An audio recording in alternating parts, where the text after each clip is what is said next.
নদীর ধারের ছোট্ট গ্রাম রঘুনাথপুর। এই গ্রামেরই জমিদার রাজনারায়ণের একমাত্র মেয়ে হলো অপর্ণা। মা হারা মেয়েটা বাপের একেবারে চোখের মনি। বারে ফাঁকি দেবে কেন?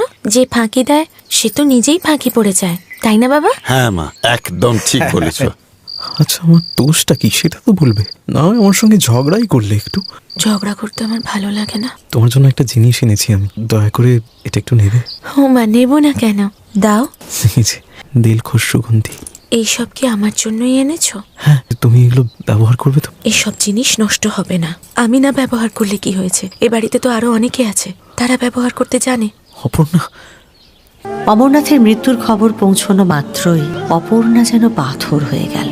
অপর্ণাকে নিজের গ্রামে ফিরিয়ে নিয়ে এলেন রাজনারায়ণ। শোনো ঠাকুর, আগে তুমি ব্রাহ্মণের ছেলে অথচ পুজো করতে জানো না? লজ্জা করে না তোমার? কাল থেকে তোমার আর আসার দরকার নেই। বাবা, ঠাকুর মশাইয়ের শ্রাদ্ধ শান্তি মিটে গেলে তার ছেলেকে এর বাঁধা পুরোহিত করে রেখো। কিন্তু সে তো পূজার্চনা তেমন কিছু জানে না। সে হোক, কুলপুরোহিতের ছেলে তো। আচ্ছা বেশ।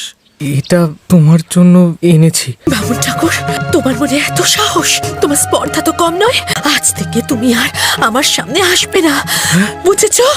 চলে যাও এখান থেকে, চলে যাও। ছেলেটা শেষ পর্যন্ত বিনা চিকিৎসায় মরেই গেল। কে মারা গেল আচার্য মশাই? মধু ভট্টাচার্যের ছেলে শক্তিনাথ। এ তুমি কি করলে ঠাকুর? ঠাকুর, আমি জানিতে পারিনি। আজ তুমি তা গ্রহণ করো ঠাকুর। নাও ঠাকুর, আমার নিবেদন গ্রহণ করো। তুমি তৃপ্ত হও প্রভু।